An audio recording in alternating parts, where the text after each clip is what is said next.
You're listening to the AFTERBUZZ TV network, now the largest new media platform on the web, and your #1 source for after-show entertainment. Very good, Johnson.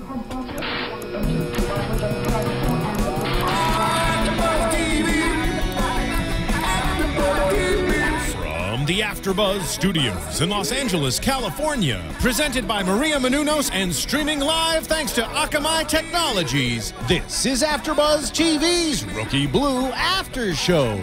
We'll break down tonight's episode and get you all the latest news and gossip. And now, another post-game wrap-up show for your favorite TV show. It's AFTERBUZZ TV's Rookie Blue After Show. Hey, Eastside, and I find apartment in the sky. People are probably wondering what our favorite. Do you guys get it though? It's Rookie Blue, season 5, episode 9, Moving Day. People are moving on up. All right, enough of that, guys. All right, sorry, I just had to have a little fun today. I am your host, Tiona Hobson, and I've got my lovely co-host sitting next to me, who I will let introduce herself. I am Yvonne Maisonette. And we are still missing Marissa, but she will be back with us next week. So for the finale, the 2-hour finale, so don't miss that episode because it's the return of the magnificent Marissa. Yes, she's much missed. Yes. Getting into tonight's episode, sorry, I'm still laughing because we started with moving on up. With such enthusiasm. It kind of woke me up again, Totally. you know? It's like, oh, there's my energy. Yes. Okay, so we're going to start with this Chloe situation. So, I mean, at this top of the episode, we find out that the whole division is testing out these new cameras that, you know, have to stay on them. And when they get to the scene, they're supposed to turn it on, turn it off when you're going to the bathroom and all that other stuff that, you know, Right. when you're just farting or something. And the stuff that stupid, you kind of just that you are kind of gonna forget to do. I'm Yeah. sorry. But, you know, all the officers are wearing it for the first time. So, I mean, I think it was pretty obvious what was going to happen. There's a camera here and people are doing things. Someone's going to forget to turn that off. Well, Chloe is excited because Wes comes by the office to drop off the divorce papers. So easily, too, right? I expected more of a fight from him since we haven't seen him in so many weeks, or I don't know how much time has passed on the actual show as opposed to us in real life, but we haven't seen him, so I was expecting more of a fight. He was the last time we saw him was like, I'm gonna fight for my woman. And then he's like, here you go, You know, bam. here you go, bam. But he forgets to sign one place. Was that on purpose? Probably. I think so too. Probably. Because when he handed it over, I was like, did he really sign all of those? I even No. thought that. Yeah, I thought the same thing. I was like, are they signed or... Yeah. And I love how they kind of made a nod because I know our YouTube commenters did say that last week Diaz did go in. We saw him walk in from Dove's point of view. So Chris is on a vacation right now. Yes, he is. And he gets to have visitors on the weekend. Right? Yeah, so Dove's going to try and go up there and see him. So that's how they explained his absence tonight. Vacation, a.k.a. Well, rehab. he needed that vacation. Yeah. That's the police officer's nice way of not firing you and telling you to take a vacation. Yeah.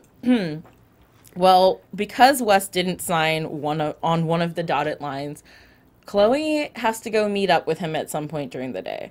So she leaves in the middle of the case that we'll get to later, tells Dove that she has to go drop the papers off at the lawyer's office.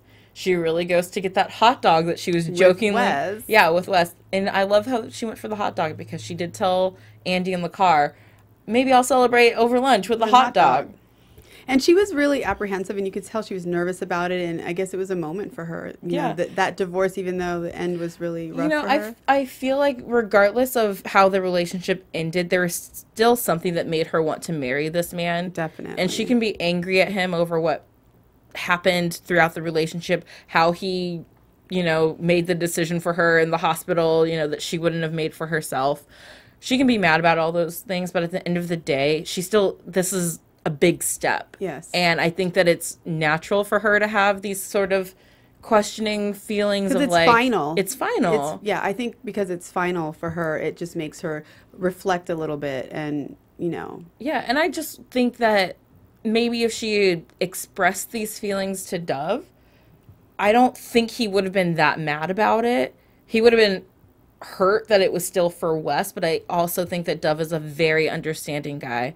Yeah. And that if you explain to him, you know, like, I don't have feelings for him, but, you know, this is still a very big deal. It's a big deal. I'm confused right now. I'm kind of scared about, you know, closing off this chapter because it's always been open. It's been her big secret, but it's always been open. Yeah, and it's very final. Yeah. I think for her, it's just the finality of it. It's and like, it's done. She's a positive person, so she doesn't like to completely shut things off and close full doors and stuff like that. So, I mean, they meet up for their hot dogs. They reminisce over the good days. They do their hot dog rap, which was so cute. Chloe is so cute. I got my HOT, got my DOG. That was really cute. That was really cute. They had their little moment. I guess it's okay that they had that, right? I mean, but does this moment, because he does end up kissing her and she does get out of there quick, but is it really over? I know. Is it like, does it reignite something? I mean, she runs to Dove right after that. Like, she runs to the office. Like, she runs to the office. Gotta delete. She didn't realize that. At the end of the day, after talking to Andy about how Andy accidentally left her camera on, she's like, oh no, I didn't turn it off when I went to him. So then she goes to Dove, tries to find out, you know, what he's seen, then convinces him he wants to leave early. And the last thing we see is her on the computer. About to hopefully trying to delete it, but isn't Dove gonna notice that file was deleted? Be something, or it's gonna be in the trash, and he's gonna see it. Like, you know, she's gonna delete it, and it's gonna pop up somewhere else. Yeah, because I mean, Dove is a very tech savvy person, and I think she should have just told him. I think she should have, and I thought that she was. I understand that at this point, because she didn't say anything sooner, the fact that now there's a kiss involved, that's where Dove's gonna get angry. But if at the start of the day she'd been like, you know, I just saw Wes and like I'm still confident in my decision, but I'm just still having like some emotions about it. Emotions she can just about say, it. I'm having emotions about the whole thing. Then that happening, I don't think Dove freaks out as much as he's gonna freak out now when he finds out. But he's already kind of, you know, I think it's for her, she's scared because, you know, she didn't tell him, then he found out, and then for her to kiss him, I think that would be a big deal. Yeah. For Dove, actually. Even if she had, I mean, now she just is making it worse because she's hiding it. So obviously, I guess she should have told. And it's going to be a big deal for Dove now because Wes is going to be the one to tell him. Ooh. Like, that's what's going to happen. Wes is going to tell him. I think that if he would love to. If he doesn't find it on the computer on his own, then he's going to run into Wes somewhere. And Wes will not in probably even meaning to, will just assume that she told him. And probably walk over and be like, "Oh, I'm sorry, you know, like that I kissed her, the whole kiss thing, like blah blah." And then Dove will be like, "What? What did you say?" Yeah, exactly. But it's more like a high pitch, like "What?" It's just like that. Okay, well, we'll be looking for that, and he better perform that way too. Because in my mind, that's how Dove sounds, even though it sounds nothing like Dove. So I guess we'll see where. I'm Chloe curious to see how this goes. Yeah. I don't think she's going to get away with it, that's for sure. Yeah, I mean, I don't think that it's not this whole thing is over yet. No. I think that, it's definitely not over. And, you know, the whole theme of tonight was new chapters and closing doors. And we see Andy and Swarek trying to, you know, start a new chapter in their life, and he's actually going to take Andy out, and he's going to make a dinner reservation. And that's a big deal for him. Like, he's going to make a reservation. Yeah. We getting dressed up and fancy to go out tonight. Of course, like most guys, he doesn't make the reservation in advance. Last minute reservations on a Thursday night. Apparently Thursday nights are popping for reservations. I wouldn't know. I'm here on Thursday nights doing AfterBuzz for you guys, so. Sacrifices I make. Apparently, you can't get a good reservation. His face, it was so fun. He's like, let me just make this reservation real quick. And then the look on his face is like, what? What are you saying? Yeah, he's like, who eats at 5 o'clock? He's like, 5 o'clock, wait. It's like, no, none of that. And Andy, you know, expresses that, you know, she's not really a fan of this whole camera thing because she was just filmed unknowingly with the whole Duncan situation. So she's like, I'm going to be second guessing myself understandably. All day.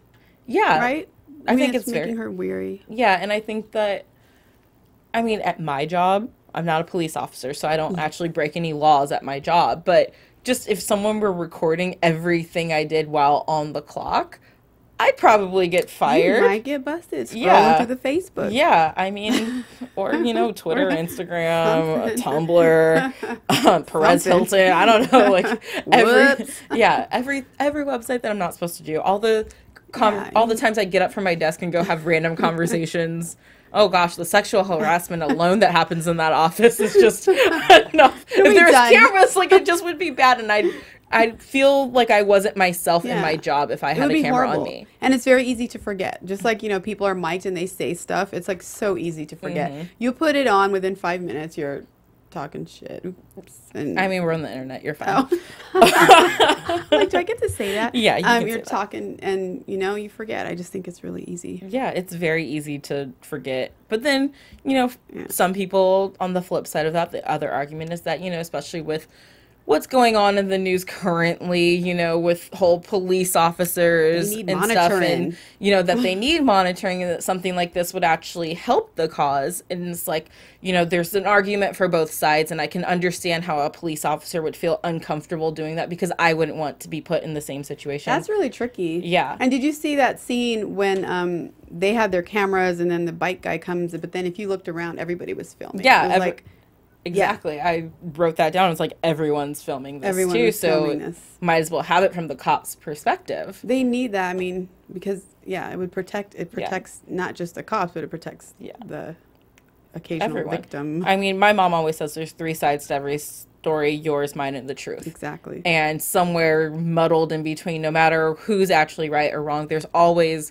different versions, because everyone has their own point of view of what's happening and their own feelings. Yeah, your own perspective. You're here and you see it this way and this person sees it that way. So the cameras can be good and bad, basically. They can be good and bad. Good and bad. They don't show everything. Bad news for Swarek is he's not able to get a reservation. Good news for Swarek is he's got a pretty down chick who's like complaining before she even finds out, like, man, I just want to go home and get in bed and eat dinner there. She didn't want to go out. She didn't want to go out. That worked out really nice. It's a long day. Because it's a big deal for him to get the reservation. Like, oh, guess what he's doing? But then at the end of the day, she wasn't even really tripping. Yeah, so they get a pizza and some beer, and they lay in bed and watch The Bachelorette. That was so cute. And he kind of liked it. She's like, you don't really want to change the channel. I laugh so hard because I have so many friends in relationships who are addicted to The Bachelorette or The Bachelor, and they're like, yeah, I used to make my boyfriend watch it with me, but now he's more excited about it than me, but he won't admit it. Right. Like, they can't admit it. Yeah, I asked someone to go out on a Monday, and she's like, oh, no, The Bachelorette's on. I was like, yeah, but, like, record it. She's like, no, but, like, my boyfriend, has to watch. Like, he's telling me, like, no, we got to watch The Bachelorette right now. Funny. So they get hooked, and then they just try to play like they're not. Yeah, like they're not. They're like, don't you want to watch it, hun? The Bachelorette? Yeah. Oh, what's that show called again? It's, don't you want to watch it right? Now? Yeah, turn off that Laker game. Yeah, but that was really cute of him, and, you know, we see them bonding. Blossoming. Yeah. And I know I say this a lot every week, but I mean, I guess I'm kind of back on their train. I like where their relationship's going, because my whole thing was that I didn't want them to do the same thing they always do, and that's why I was anti them getting together. But they're proving me wrong, so it's all good now. I will gladly accept that. Yay, Tiana's on board. I'm on board. So happy. Yay. And we also had Gail. Her story was really short tonight. It was. It was really quick. She was just going to do her family reunion. Yeah, her family dinner. She's free. She doesn't want to go. I mean, but what does she want to go to? That's a family event, let alone a social one. And it's her first time going, like, as the lesbian, so she was expecting to bring Holly, and her brother was going to bring Tracy, but Steve and Tracy are on the rocks, and her and Holly aren't together anymore, so I felt bad for Gail, because she doesn't like to help people. She ends up, you know, helping that guy. She's like, okay, here. I was like, I want to know, did she actually move a lot of stuff, or was it just that one box? She helped him, like, fix his box. Did she even lift it? She's like, oh, your box is gone. Yeah. There you go. I mean, I just hope that, you know, she came back like, I helped someone move today. I hope it was more than just that one box. Yeah, we missed part of it, I guess. Yeah, we missed the rest because that was really funny. Everything else is happening. And then she's feeling a little alone, maybe, I would say. Yeah. You know, because even when she's in the locker room, like, oh, what a day, and she looked around, she's like, Andy left her. Yeah, because she even said, you know, it was like a feeling of like loneliness or something she said along those lines, and then she looks around, she's like, Andy's not over here. Great conversation. Good talk. It was really funny. There's some funny moments. It was really funny. And then, you know, Steve and Tracy have their awkward encounter. That was the first time we saw him all episode. Yes. I was expecting for him to be around a little bit more since, you know, last week what we found out he did. Yeah. She's mad. How she should be. She should be. Like, she kept it moving. Yeah. She didn't need to go out with them, and he's on punishment. Yeah, she was like, oh, have fun. She's like, bye. Yeah, bye. What's going to happen with those two? I don't know. I mean, Tracy does meet a good guy, so... Yeah, but is this guy? I don't know. I don't know if this guy is a good guy yet. I don't know really if he's like what he did, so... Yeah, I don't know if he's a good guy who did something wrong, or if he's just a bad guy pretending to be a good cop. Just a little manipulative. Yeah. So even if he's somewhat of a good guy, that manipulative thing is no good. Yeah. Because that's not good. No, it's so not. I'm not liking him right now. Sorry. I don't like him right now either. Yeah. But who I do like, who everyone knows Tiona likes. I know. Nick Collins, guys. And he was such a sweetheart tonight. He's so sweet and so cute. He was sweet. So it's moving day, and the division has been told that they have to go down and help these people move out of who the are building. being not evacuated. Not evicted. Not evicted. They had to leave. Maybe they were going to tear that building down, remodel it, something. But they all had to get out. They all had to get out. And I don't, Yeah, so Nick and Gail knock on a door, the first door they knock on, and they meet Brandy and Josh, who claim that their mom went to go get the moving van. You know, they're like, sorry, we know we're supposed to be out already, but, you know. Waiting for mom. And before this, the whole encounter with the guy with his stolen bike happens. He's mad at the cops because he watched them pull up into this parking lot and then got mad because no one saw someone take his bike, which probably happened before they got there. He was quite hostile, this man. Yeah, and I mean, he was very angry, and he did put his hands on an officer, which is a no-no, and if you're politely doing it or not politely, a cop will restrain you for doing that because they don't know where you're coming from. It's a threat. Yeah, it's a threat. And she's the fact that she's a woman, but still, he's reaching, and he was upset and he was hostile. Yeah, he was hostile. He intense. Was it a little out of control? Was he actually going to hurt them? No, but they don't know that. Yeah. And do you think they overreacted or no? I don't think so. I mean, Andy did let him go. Yeah. You know, decided not to arrest him or anything. I think that he was getting loud and causing a scene. Unnecessarily, exactly. And that, you know, as soon as he went to put his hands on her, you have to, because you don't know the situation. And they constantly have to be on their guard as police officers because... You never know. Yeah, a situation can escalate from 0 to 500 in he could a second. She didn't know. He could have hit her. He could have been deranged. Yeah. You never know. So, after this whole incident, Nick goes back to question Brandy and Josh to see if they saw the victim from, you know, the big case run by or anything. Gail notices the bikes that they're trying to hide with sticking out of the... with like a tarp, and it's orange. It's spray painted orange. Find out that the kids have been stealing bikes Josh has been stealing the bikes and repairing them as he to pay rent. To pay rent. To take care of his sister. Yeah. Nick doesn't want to take them in because they are minors, and, you know, it's a big deal because they're minors. But then it's also like they weren't robbing someone at gunpoint. He's like, they're good kids. You can tell they're just trying to make ends meet. Like, and that was a funny moment because he was like hovering it, and he was like, put his hand on her, you know, and he was like, you know, I don't think we should. She's like, you know, these things have audio. He was like, oh, okay, so we'll take him. Yeah, that was really cute. He's a cutie pie, but sometimes he don't use that brain so much. These have audio. So Nick takes them back to the precinct to do the booking. We find out that, you know, minors can't be booked until a guardian is present. Right. So they're waiting for mom. Gail's back at the house waiting for her. She asks around. No one's seen their mom in a year. Nick doesn't want to book them because putting them in the system right now, and like, you know, kids with a record, it's and just the kids downhill. don't want to be separated, so they're doing all this so they can stay together. They're terrified to go in the system, and that's why they're like covering up the fact that their mom is gone, because they don't want to be separated, and they're terrified to go in the system. Yeah. So it's really sweet. Like he's taking busting care of each his, other. you know, Josh is busting his balls trying to pay rent. I mean, that's pretty impressive. He's taking care of his 15, sister. I think they said. And she's like, you know, he's gonna be my guardian in a couple years. It's just really It was sweet. really good. They reminded me of a mixture between Hansel and Gretel. Oh. Because, I don't know, it's just a boy and a girl. And then this movie that's like one of those Christian broadcast movies that my mom used to have us watch as kids. It's called On Our Own. And it was about like a group of like 5 kids who were trying to avoid being put in the foster system and separated. And they were like driving around trying to make ends meet and like make it work and cheat the system just in the same way. So, I mean, Google it. It's a good movie. You guys should all watch it. And it reminds me of their story. But ultimately, Nick does end up booking them because he calls CPS, and they can only get them in places that are 4 hours away from each other. And he knows that there's a co-ed place for kids with a record, and once they hit 18, their records will disappear. So the best bet was to arrest them. Yeah, the best bet was to arrest them so that they could stay together. And that was so sweet. And he makes a call to Wendy. And I was like, who's Wendy? Why does he know who to ask for? Then we find out that Wendy's his foster mom. That was so sweet. He like, took him to a safe place, you know, and then the kid was like, well, how do you know? And he's like, you know, you'll be all right. And he's like, I was here for 3 years. Yeah, he was there for 3 years. So he takes them there, and they immediately get along. And I liked Wendy a lot. She called him Nicky.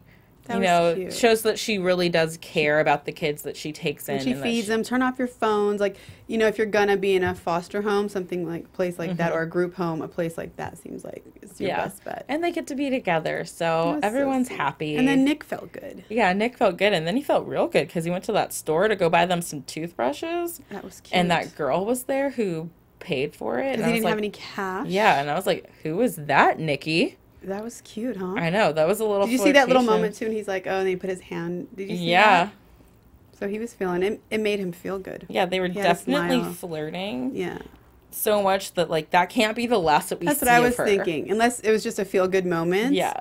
But I was thinking. But what's he going to do? Hang out at that liquor store? I know. What could he like, day and night waiting for her to. Number? Should he have done that? I was wondering, like, does she expect that, or is that too. I think that was too forward. They need one more encounter. Doesn't that before suck when if that happens and it's like would have been perfect, but it's too weird, so then he couldn't ask. Yeah, I think they need one more encounter. They'll have one more encounter. Yeah, maybe even because he owes her for the toothbrushes. So maybe when he comes to visit the kids or something. Yeah, I feel like he's not gonna just disappear out of those kids' lives. That was cute, and she seemed like a nice, normal kind of girl. Yeah. And we're nice, normal kind of girls, too. So make sure you check us out on iTunes and subscribe to our podcast there. You can leave us a comment. You can tell us what you like and what you don't like. You can also check out all our videos on YouTube and have a discussion with us on there. We love reading what you guys have to say every week. All the things that we forget to talk about and people's names we get wrong.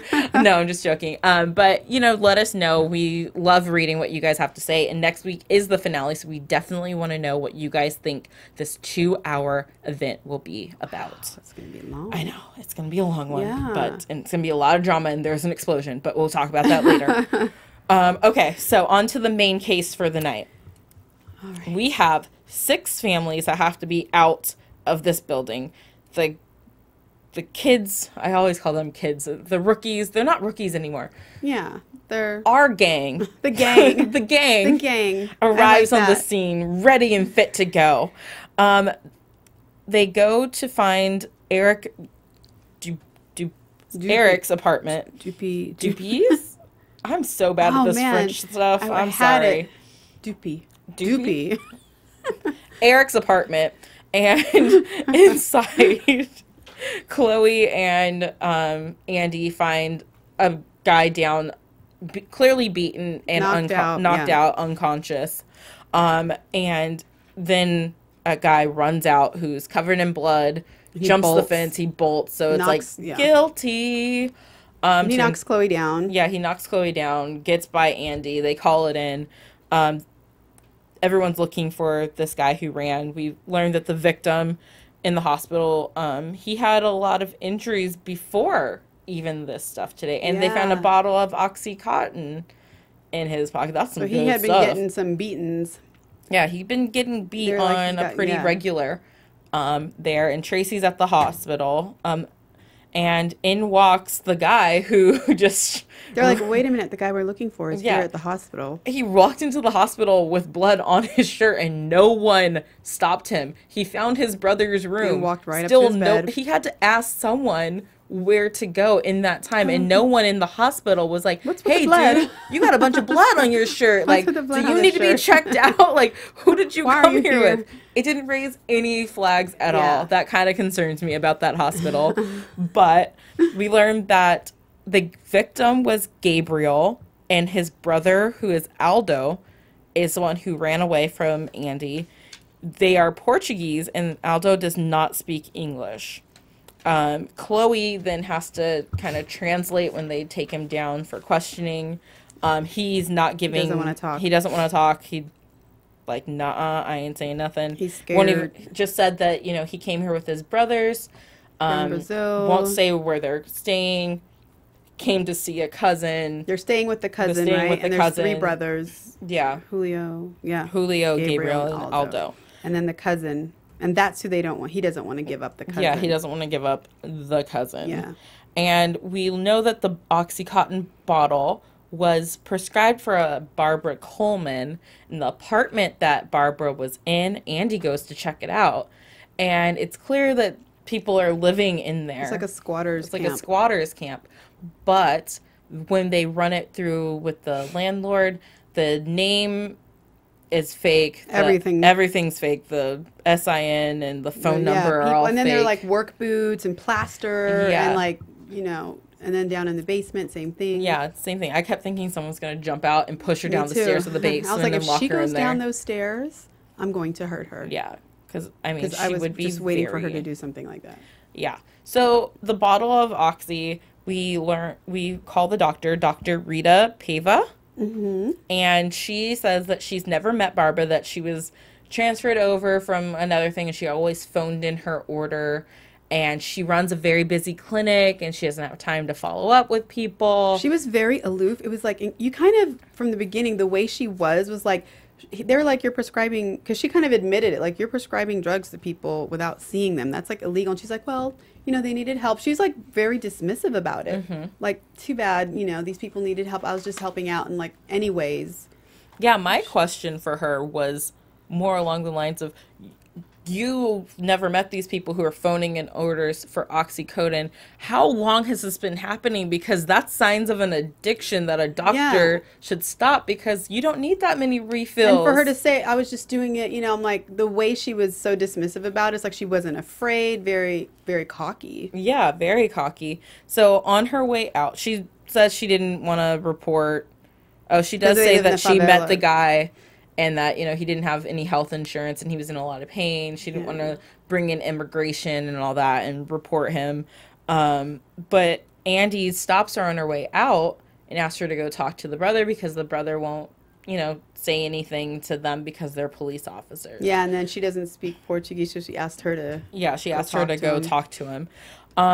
Good thing Andy accidentally left her camera on, because she captures the conversation, and as soon as the doctor left, you know, you really saw a change in him. Like, he went from, like, kind of not talking to really being like... He had that terrified look on his face. Yeah, he was like, I'm scared for my life now. So that's how we know that she was clearly in on it. Yeah. Turns out that she was threatening him, because Chloe comes back and translates the video. She was threatening him, saying they have Julio and they will kill him if you talk. Like, if you say another word, Julio, you'll never see Julio again. Yeah. Or Julio's dead. Mm-hmm. So we immediately get a warrant, and Tracy and Swarrick find her shredding evidence. Wait, first of all, she, like, busts into the police station, and she's, like, you know, using their machine, and did she, like, go grab the file? What was she shredding? She was shredding her files. Oh. Because she was at her office. Oh, that's where. Because for a second I was like, what is she doing? Yeah, she was at her office. Okay. And she had the copies of their passports and IDs and stuff. It was just funny. Which, not that I'm advocating any criminal activity, but shredded evidence can still be put back together. Burn that stuff. Yes, it's a lot faster and it's gone forever.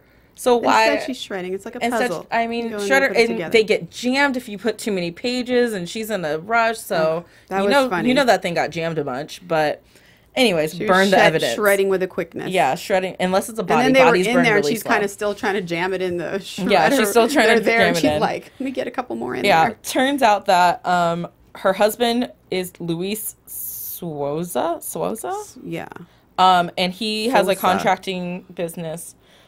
He and her have been human trafficking, bringing in these workers to work on his businesses, and he's probably moving for free. Yeah, he's moving them around a lot, like every couple days or couple weeks, just so that they're Slave constantly labor. on the go.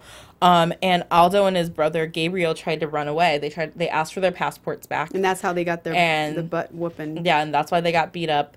They tried to run away because they haven't seen their brother Julio since they got there. They separated them. And that was their power right there, because that's all they had to do is say, okay, Julio. Yep. So in doing this, she tried calling her husband, but he left his phone at the office. Too bad for him, because she was trying to warn him that their usual drop off at 8 o'clock, the cops were there, find a van full of people and arrest him. Julio. And they get Julio, and Julio gets reunited with his brother Aldo, and that was really sweet. It was like a lot of sweet moments. Yeah. It was all about like family coming together, looking out for people. And even with Brandy and Josh, and then Aldo and Julio, like it's about family staying together, and I love that. And people looking out for one another, Nick, and it was a feel-good show. It was a feel-good show, because they're gonna blow our minds next week. Explosions. This was just a setup to like the calm before the storm. Let's talk about our predictions. Ooh. And now, your AfterBuzz TV predictions. All right, next week it looks explosive, pun intended. Sorry. You're so cute, Tiona. I think I had too much soda or something before the show. That's why we love you. Where do we think this is going? Where are we headed into the finale? Well, okay, the big blow up between Dove and Chloe over Wes. Mm-hmm. And, I don't know. Okay, did you notice when Nick put his hand on Gail, that moment? Oh, yeah. She did a little look.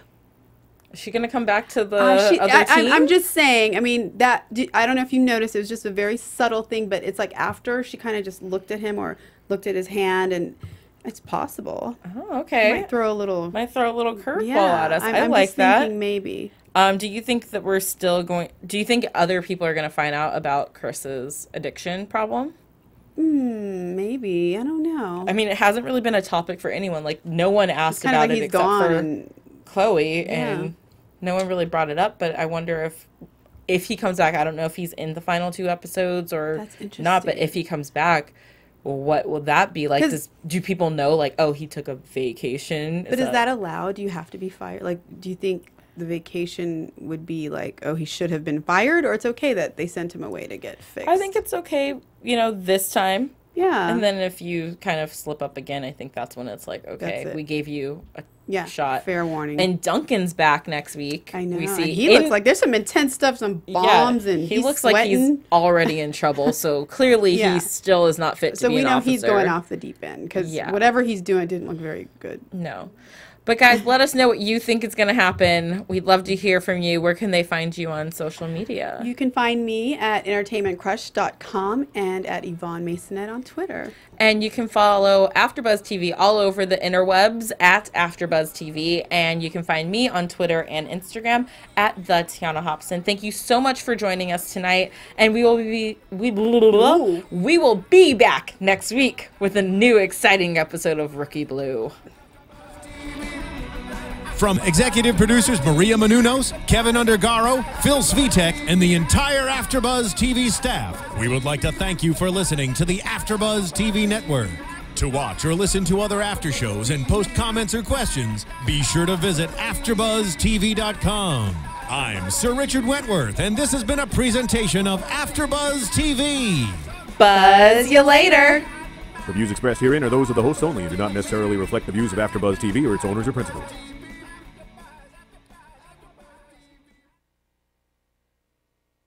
Thank you for watching AfterBuzz TV on YouTube. For more of your favorite after shows and interviews, subscribe to our channel here, and be sure to share your opinion on the episode in the comment section below here. We'd love to see what you guys are buzzing about. Thanks again. Buzz you later.